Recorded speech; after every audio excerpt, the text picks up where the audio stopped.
the girl in orange.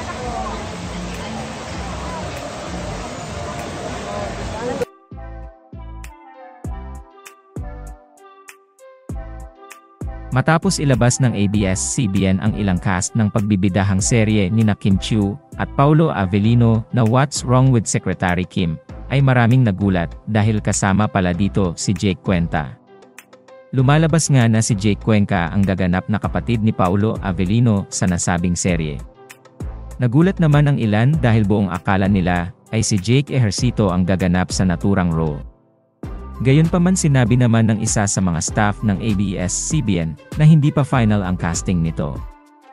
Samantala spotted si Kim Chiu at Jake Cuenca, kung saan ay tila sinisimulan na nilang ishoot ang What's Wrong with Secretary Kim. Matatandaan na nagkaatrabaho na rin ang dalawa noon sa seryeng Ikaw Lamang, kaya naman hindi na mahirap sa dalawa ang bumuo ng chemistry.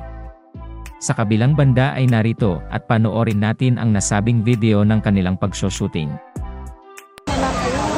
The girl in orange.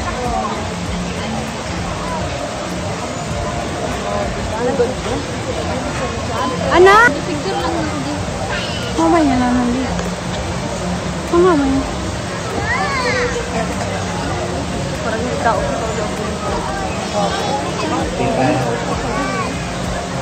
Basta kanina lang. Out ako ng bag ni Jane, please. Anak! Out ako. Anak, pwede na anak. Mamaya. Okay, stand by for take. Okay, take tayo. Wala akong manunood. Ready? Take tayo.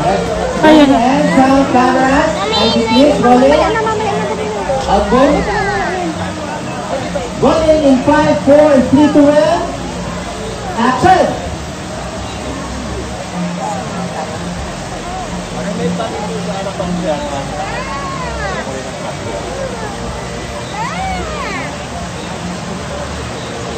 Anong ano mo? Anong mga extra? Pang-food